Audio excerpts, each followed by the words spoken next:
Hi everyone, welcome to my channel. இன்றைக்கி நாங்கள் வீடியோவில் இன்றைக்கு ஒரு நாள் எங்கள் வீட்டில் செஞ்ச லன்ச் ரெசிபியை உங்களோட ஷேர் பண்ண போகிறேன். நாங்கள் ஸ்கூல் படிக்கக்குள்ளெல்லாம் கிழமையில் ஒரு நாளைக்கு எங்களுக்கு சோறோட ஒரு முட்டை, ஒரு கீரை, அது சுண்டல் இல்லாட்டி சம்பல் ஏதாவது செஞ்சுருப்பாங்க. அதே மாதிரி தான் ஏதாவது ஒரு மரக்கறியும் செஞ்சு நிறைய உணவுன்னு சொல்லி தருவாங்க.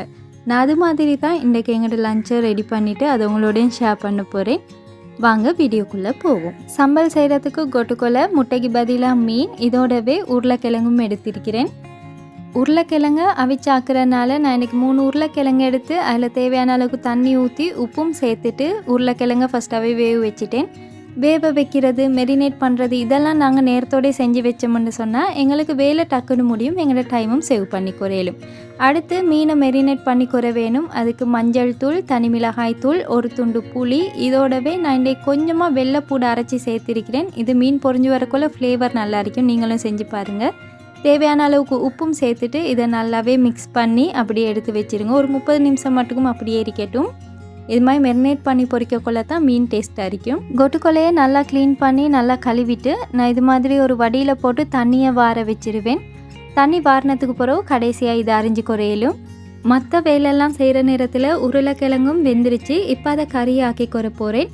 ஒரு சட்டியில் 2 டேபிள் ஸ்பூன் எண்ணெய் ஊற்றிட்டு அதில் கடு வெடித்த பிறகு சீரகம், கருவேப்பிலை ரம்பை, 4-5 வெள்ளைப்பூடு பல், 2 பச்சை கொச்சிக்காய், ஒரு வெங்காயத்தை சேர்த்து வதக்கி குறேன். வெங்காயம் வதங்கினதுக்கு பிறகு இதில் ஒரு தக்காளி, மசாலாவுக்கு கொஞ்சமாக மஞ்சள் தூள், தனி மிளகாய் தூள், வறுக்காத கொத்தமல்லி தூள், இதோடவே கொஞ்சமாக வெந்தயம் சேர்த்திருக்கிறேன். தேவையான அளவுக்கு உப்பும் சேர்த்து வதக்கி குறேன். இதில் உங்களுக்கு தேவைன்னா மாசி தூளும் சேர்த்து குறையலும். அவிச்ச உருளைக்கிழங்க தோல் உரித்து 4 வெட்டி இந்த மசாலாவில் சேர்த்து நல்லாவே கலந்து குறை வேணும். அப்போ தான் மசாலா எல்லாமே இந்த உருளைக்கிழங்குல பிடிப்படும். இப்போ இதில் நல்ல திக்கான தேங்காய் பால் 1.5 கப் அளவுக்கு சேர்த்துட்டு அடுப்பை நல்லாவே குறைச்சி வச்சு கொதிக்க வைக்க வேணும். சட்டியை மூடவும் கூட, அதே நேரம் மிச்சமாக கொதிச்சிடவும் கூட. அதனால் அடுப்பை லோ ஃப்ளேமில் வச்சு இதை கொதிக்க விட்டுட்டு இந்த நேரத்தில் நான் மீனை பொரிக்க போகிறேன். மீன் பொரிக்கிறதுக்கு இதே எண்ணெயில் மீனை பொரிக்கும் போதல்ல 4-5 காஞ்ச கொச்சிக்காவை சின்னதாக வெட்டி பொரித்து எடுத்துக்கொண்டேன். இது என்னத்துக்குன்னு சொல்லி உங்களுக்கு நான் பொறவு காட்டுறேன்.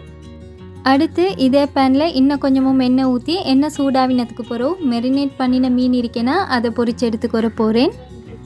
ஸ்கூலில் எங்களுக்கு மீனெல்லாம் தந்ததில்லை, அதுக்கு பதிலாக ப்ரோட்டீனுக்கு அவிச்ச ஒரு முட்டை தருவாங்க.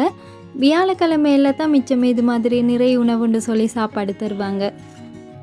நானுமே ஒரு வியாழக்கிழமை நாளில் தான் இந்த ரெசிபி எல்லாத்தையுமே செஞ்சுருந்தேன்.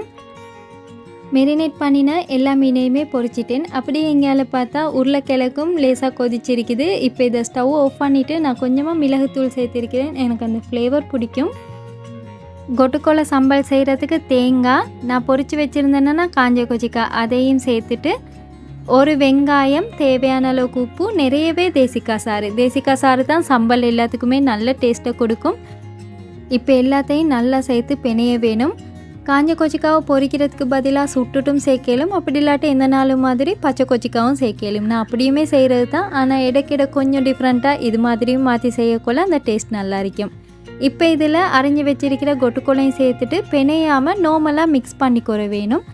நான் எல்லாத்தையும் ரெடி பண்ணி வச்சுட்டு லஞ்சுக்கு ஒரு 10-15 நிமிஷத்துக்கு முன்னுக்கு மட்டும்தான் சம்பலை மிக்ஸ் பண்ணுவேன். அப்போ தான் அந்த சம்பல் ஃப்ரெஷ்ஷாக நல்லா டேஸ்ட்டாகவே இருக்கும். கொட்டுக்கொலை சம்பல், மீன் பொரியல், க்ரீமியான உருளைக்கிழங்கு கறி எல்லாமே ரெடி. ஸ்கூலோட பழைய நினைவுகளோட நாங்களே எங்களோட கையால் இது மாதிரியெல்லாம் செய்கிற நேரம் உண்மைக்கும் அவ்வளோ ஹாப்பியாக இருக்குது. உங்களுக்கும் ஏதாவது இது மாதிரி எக்ஸ்பீரியன்ஸ் இருந்தால் என்கிட்ட கமெண்ட்டில் ஷேர் பண்ணுங்கள். இந்த வீடியோஸ் உங்களுக்கு பிடிச்சிருந்தா மியாஸ் கிச்சனுக்கு சப்ஸ்கிரைப் பண்ணி சப்போர்ட் பண்ணுங்கள். இன்னொரு ரெசிபியோடு உங்களை சந்திக்கிறேன். அது வரைக்கும் bye, take care and thanks for வாட்சிங்.